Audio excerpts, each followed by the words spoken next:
So today's day 58, and I just spent a little while just now trying to figure out exactly what it is that I am going to say today. And I was having a conversation with a friend of mine who's also doing feminine mastery training with me, and we were talking about videos, and when we do videos, getting on and just being like really clear with what we want to say and not rambling.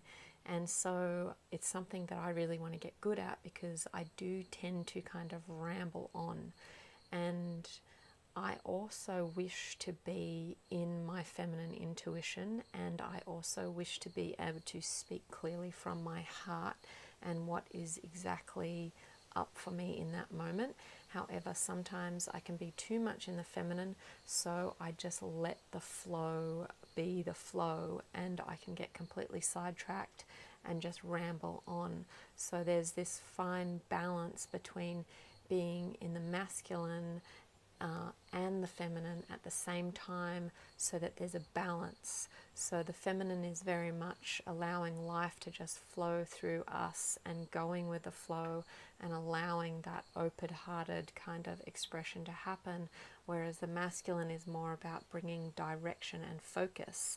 And so it's really, really great, especially when you want to present something to people and you want to put a message out into the world, to really make sure that you're not wasting people's time and that you're saying what you really wish to be saying with clarity and focus. So, I was just trying to come on here with clarity and focus. However, I was struggling to feel my heart and to feel my feminine expression so that it could come forth through me to you, and with focus and clarity. So it is a challenge for me as a woman who I'm very much in touch with my intuition.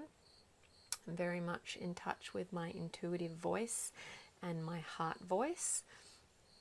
And I also have a big masculine driving force behind me as well.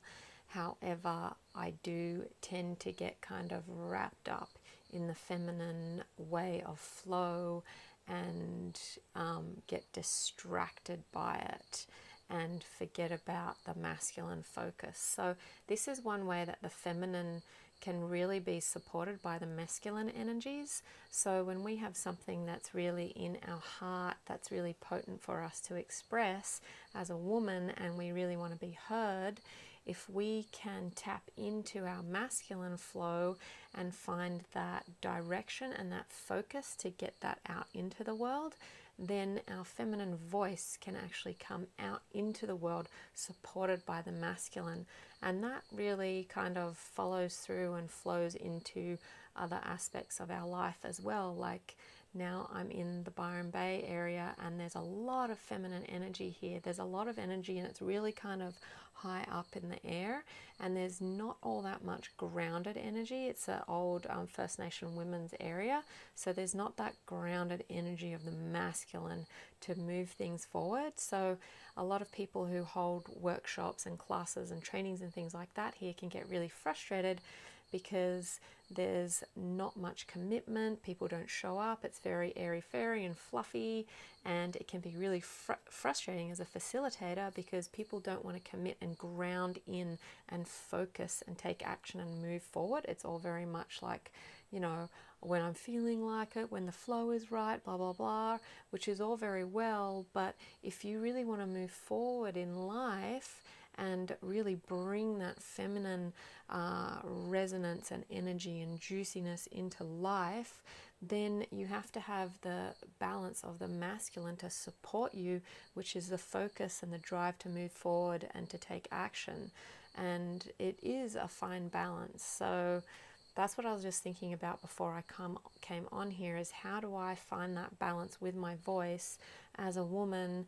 And I believe I have a lot to give to the world, as I do believe all women and men have a lot to give to the world. How do I bring my voice to the world in a way that is honoring my feminine voice and all of my experience of my life? How do I bring that into the world with focus and clarity supported by the masculine? So it's something to ponder on. That is day 58.